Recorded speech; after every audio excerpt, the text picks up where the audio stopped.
the Eagles make 2 hires, Vic Fangio as defensive coordinator, Kellen Moore as offense coordinator. And I just felt like I was suddenly watching Celebrity Family Feud or something. Like they went out and they picked 2 huge, massive names. Like this doesn't feel accidental to me, C-Rob, that they're bringing in 2 huge brands at each coordinator.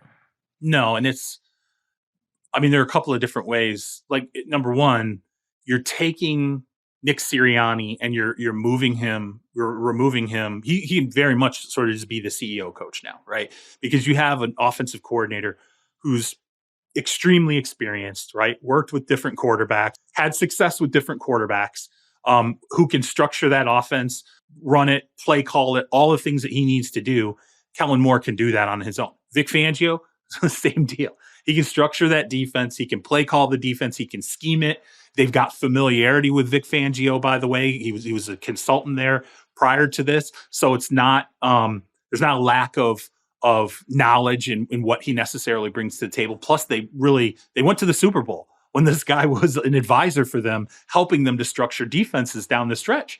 And so it frees Nick Sirianni up to be, he's now delegated. He doesn't have to have his hands in a lot of different things. And, I think that's ultimately why you saw those being the 2 coordinators who got named, which by the way, when you look at the coordinators they replaced, there's a ton in terms of experience level, far more experience there between this offensive and defensive coordinator, which probably tells you something about what was happening last year. Maybe, the Brian Johnson got to where he got, which was great, but, wasn't fully ready to be in that moment and handle all the things they had to handle, and then still develop Jalen Hurts and keep him in tip-top form. Sean Desai, whatever happened there happened. It was something wasn't working. And so you don't see sort of a replacement in the middle of the season like that very often. They're eliminating that from happening now because these are just 2 people who there's no question about their experience or their production. You know what you're getting with both of them. But we are talking about an offensive coordinator in Kellen Moore that has run some different things than Philly has run, right? Yeah. So it is going to be interesting. That part of the fit, if you think about Kellen Moore, my God, to go from being the offensive coordinator for Dak to being the offensive coordinator for Justin Herbert to now being the offensive coordinator for Jalen Hurts. Like, I'm sitting there thinking, like, did Kellen Moore hit the life lottery as an OC? Like, at least every single time he gets a quarterback, like, he's not sitting here saying, okay, what am I going to do to make the most of this bad quarterback situation? But it is a different style.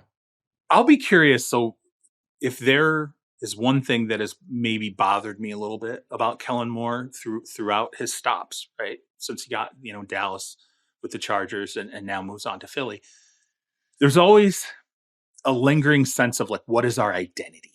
Like, what are we? And you would hear different things before seasons.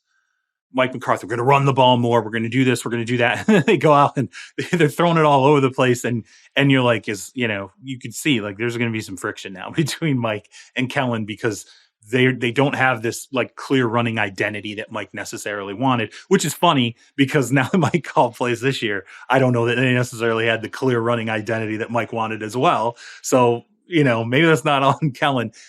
I did think it was interesting coming out of Dallas. Once he was gone, maybe the complexity of what the receivers were dealing with and the quarterback was dealing with, it sounded like it caused some chemistry problems. It seemed like once he was out the door, I don't know if it was site adjustments. I don't know if it was how the route tree was structured, but it seemed to be like there was a ton on the plate of both the wide receivers and the quarterback.